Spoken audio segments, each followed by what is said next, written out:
Putin bad news. As the Russian economy collapses, the threat of hyperinflation looms over Putin.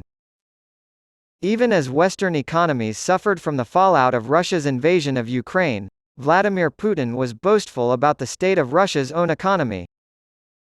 The Russian leader said that those who blamed his actions for inflation don't know how to read or write. Last summer, Putin might not be in the mood to stick it to the United States and Europe after a year has passed. Inflation in the West is falling, but in Russia it is rising. The official rate of inflation in Russia is still significantly lower than expected. But it's obvious that policymakers are seriously scared. Russia's central bank called an emergency meeting on Tuesday and announced an increase in interest rates of 3.5 percentage points, bringing the policy rate to a whopping 12%.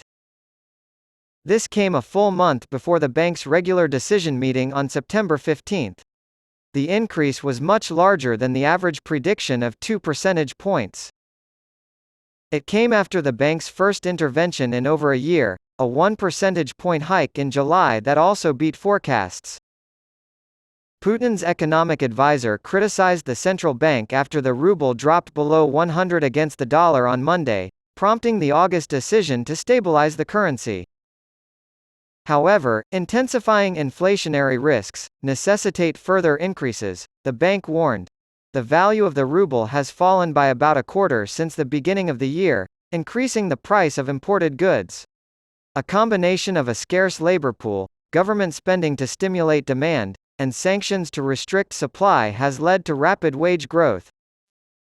Inflation in Russia skyrocketed and then collapsed after Russia's full-scale invasion of Ukraine.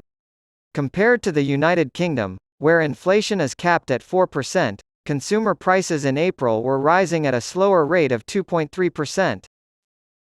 The trend of rising numbers has resumed.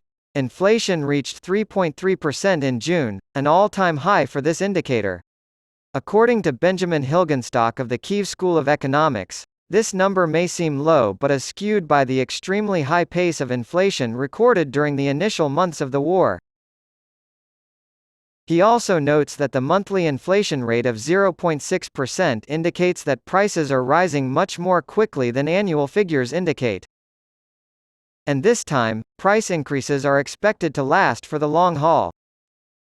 Liam Peach, senior emerging markets economist at Capital Economics, explains that low inflation was initially the result of reduced spending by households.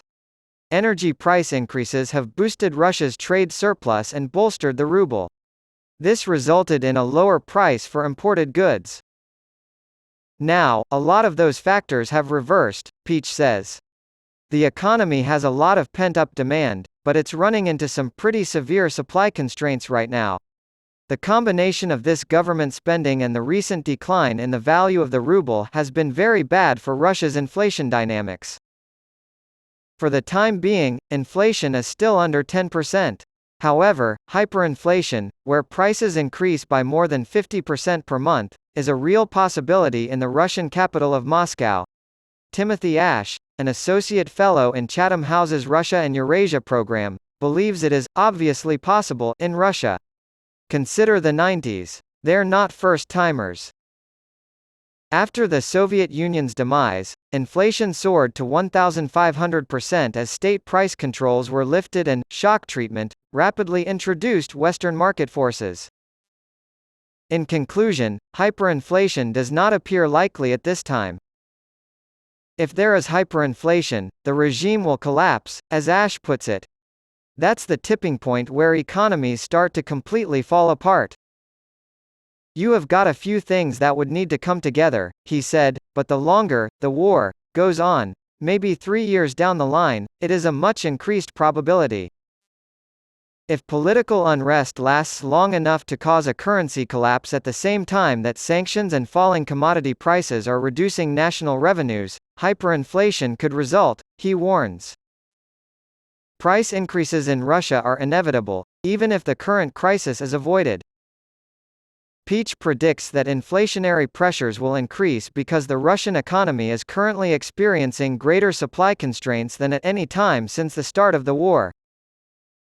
According to Capital Economics, inflation will reach a peak of about 7.5%.